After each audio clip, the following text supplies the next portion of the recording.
Floyd has never been no troublesome child. One like fighting in the streets and stuff. Never, ever. That people get money, man, things change. It was instilled in him. His dad pushed him. Pushed him on in every way possible. And even when he was a kid, he was like maybe 8 years old. Recent claims suggesting that Floyd Mayweather was connected to a $42 million fraud case and is dealing with financial bankruptcy have been publicly rejected by his father. Responding to the speculation, he strongly denied the accusations, stating that Floyd has never been involved in any illegal or unethical activity. Your best memories of this camp? But you know, to be honest, since Floyd got out of jail, I haven't even seen that kind of act from him. Yeah. He's to me, he's sort of like a different person to me. Really? Yeah. Do you think the fact that he got out of jail that kind of like made him wise to things to where he was able to reconnect with you and you guys were able to kind of, reconnect with each other? Yeah. I think everything came together, man. After that, I think that we mingling better. We understand each other better. We corresponded, and we as you can say, if you look at the fight, it look like we all together. Throughout his career in boxing, Floyd Mayweather has often spoken about the strong bond he shares with his father, Floyd Mayweather Sr. He has also shared memories of how his father consistently had faith in his abilities, openly stating that he would eventually develop into one of the greatest fighters the sport has ever seen. I need to talk about the most is my father. My dad said someday my son will be one of the best. And I told my dad, I will be the best. Not just be one of the best, I will be the best. Floyd Mayweather has openly discussed the difficult circumstances he endured during his early years and how those challenges helped shape his character and path in life. He has described his childhood as unstable, pointing to his mother's struggles with addiction and his father's incarceration, which left him growing up without a consistent support system. He pursued his dream of becoming a boxer. He has also reflected on the lack of guidance he had during key moments, including his experience at the Olympic Games, where he competed with minimal support around him. Eventually, the pressures and difficulties he was facing in life became overwhelming, leading him to make the decision to leave school. Mother being on drugs, dad going to prison, me just going to the Olympics by myself, 7 of us in a 1-bedroom. I said, you know what? I left school. Within 6 months, I was a millionaire. Floyd Mayweather Sr. was instrumental in laying the groundwork that helped shape his son into one of boxing's most successful champions. Drawing from his own experience as a former fighter, he instilled a training approach centered on precision, strict discipline, and the ability to make smart decisions while under pressure in the ring. That a key focus of his coaching was defensive skill, especially the shoulder roll technique. This style allows a boxer to subtly deflect punches using shoulder movement while staying balanced and ready to counter immediately. Over time, this defensive system became a signature part of Floyd Mayweather Jr.'s fighting identity, enabling him to control fights, limit damage taken, and respond effectively against opponents. How did you get? You already thought about how did you get, Al? Damn. What's that? Start again. Where you at? Jeff Mayweather has often spoken about the determination he observed in his nephew, Floyd Mayweather Jr., even when he was still very young.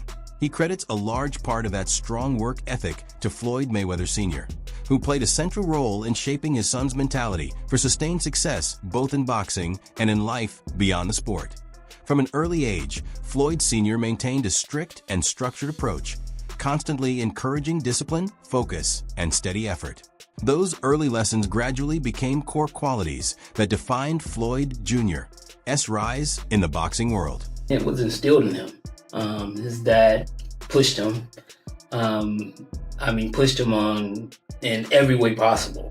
And even when he was a kid, he was like maybe 8 years old, he would be running like 5 miles in the neighborhood, and people thought that he was crazy because they didn't see his father driving a car. They just saw a little kid just running all through the city.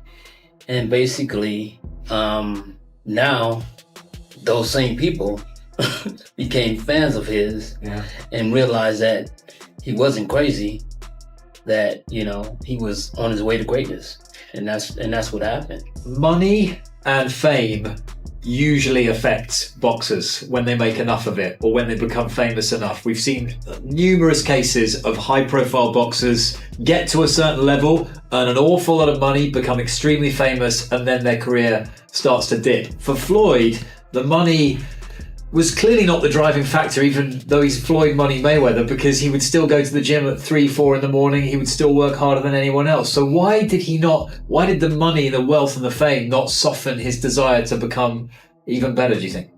Well, because it was never about money. It was about being the actual best fighter ever to put on a pair of gloves.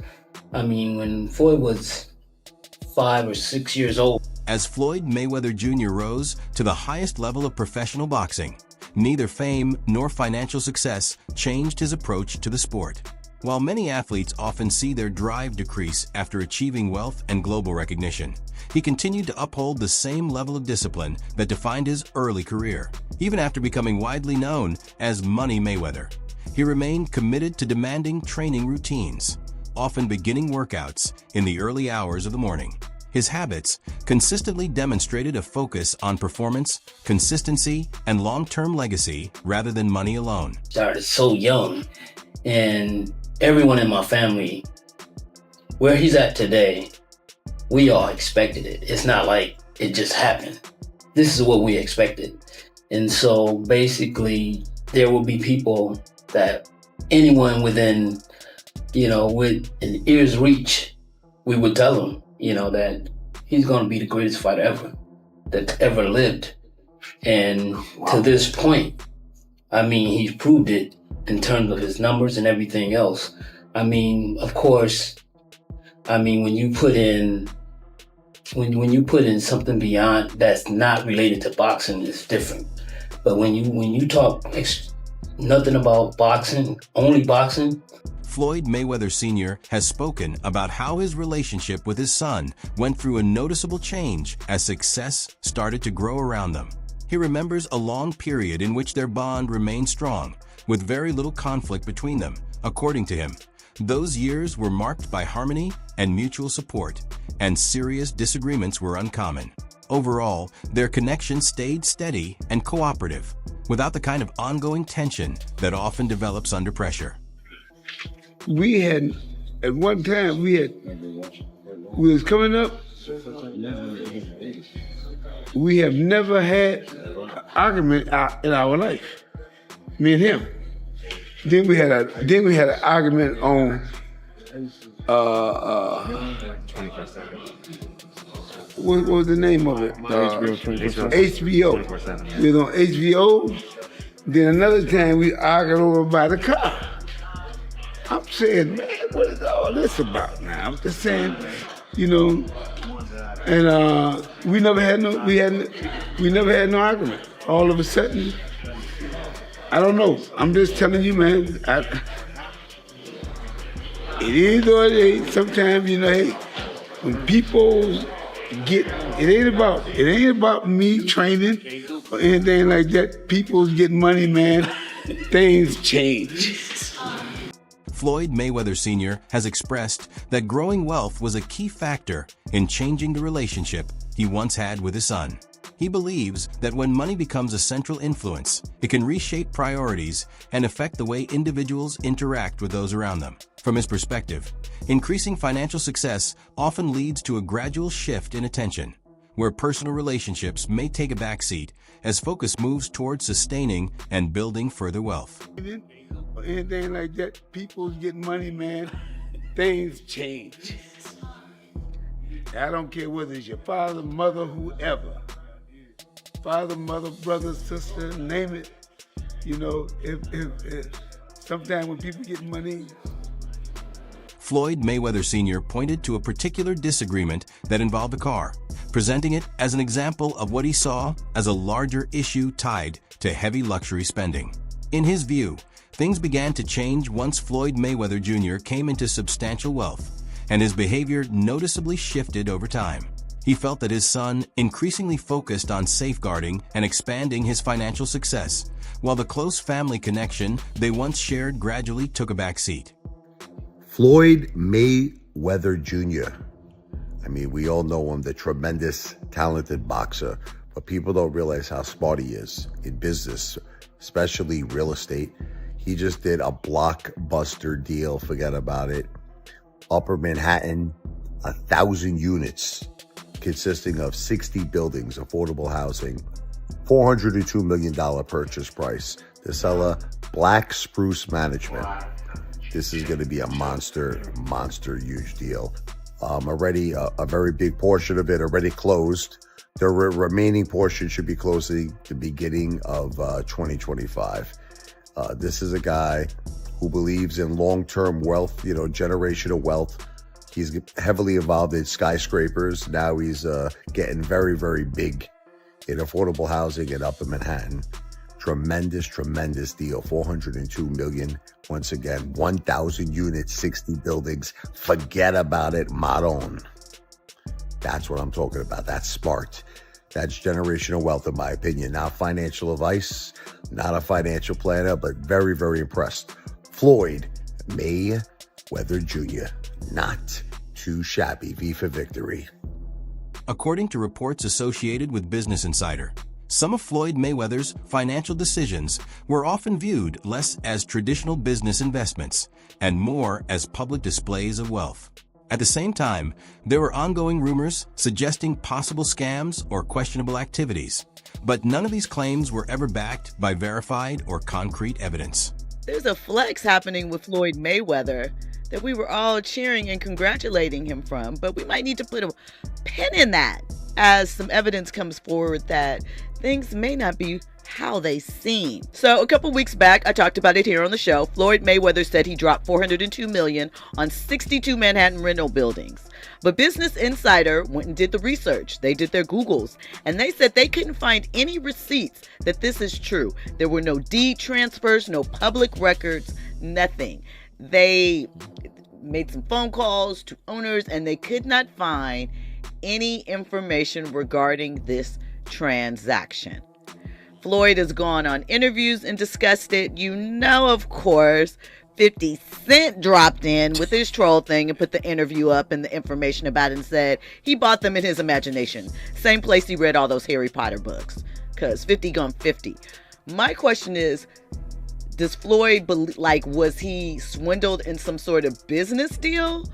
Was this just because Joe Rogan has pushed back against some of the criticism aimed at Floyd Mayweather Jr., especially regarding his wealth and outspoken public persona. He noted that conversations in the public space tend to concentrate heavily on Floyd's extravagant lifestyle and confident remarks, while his achievements inside the boxing ring are often underappreciated. From Rogan's point of view, a lot of critics become distracted by the showmanship surrounding Floyd's image. In doing so, they miss the deeper appreciation of his elite-level skill set, including the technical mastery and sharp precision that defined his success throughout his boxing career. When I always talk to people about Floyd Mayweather, they talk all this shit. He does this, he does that, he's got all this money. I go, save all that. Forget about his talking. Watch how that guy fights. He barely gets hit. Yeah. He's been rocked maybe twice in his whole career. Maidana and Sugar Shane Mosley. Those are the only two. Yeah. The only two guys who cracked him. And he wound up winning both those fights. Yeah. He's a masterful boxer. And that's what everybody should emulate. I love the Arturo Gatti, Mickey Ward fights as much as anybody did. But if that was my son, I'd be freaking the fuck out. I'd be like, don't fight like that. It's not worth it. I don't give a fuck how many of these drunken cheer you on. They're not going to be with you when you wake up in the morning. Your head is pounding in your head. When you have a hard time looking at light. Yeah. When you have to have all the shades closed. Yeah. When the just a little crack of light coming in through the shade is hurting you. It's giving you a headache. Yeah. They're not going to be there with you when you're old. Virg used to always put it like this, and it's a shut up. Joe Rogan has frequently highlighted the consistency and long-term commitment shown by Floyd Mayweather Jr. during his boxing journey, pointing to the discipline and mental focus that helped shape his career over time. In his view, Floyd stands out from many other athletes because he has maintained a highly structured and disciplined training routine, even after reaching global fame and securing massive financial success. The thing about Floyd is he never lost his discipline. Like, Floyd's discipline was undeniable. Right. But through that balling nights, I don't think he was doing drugs or drinking. He kept his... Floyd would famously run home from the nightclub. So he would go out in Vegas, he'd be partying. It looked like he's partying, he's drinking water. And then he would have his driver drive, and with his pants on, jeans on, he would jog home. And the dude was always training, never got out of shape. Joe Rogan has discussed how Floyd Mayweather Jr. evolved over the course of his career, moving from a traditional elite fighter into a more business-driven public figure. He explained this transformation as a clear shift from the early pretty boy era of Mayweather's career to the later Money Mayweather persona, where branding, image management, and financial success became central parts of how he presented himself to the world. Floyd went from being like a really exciting pressure fighter and he had a bunch of hand problems to like Money Mayweather, start talking, boxing people's faces off. No more hand problems, much more money. Yeah, I love what he's doing too, beating up these YouTube guys. It's great. I love it. It's so funny that these guys are willing to get beat up by him. Well, I think they're all delusional. That wraps up today's video. Thanks for watching and staying till the end. Don't forget to check back for more content coming soon. See you in the next one, and take care.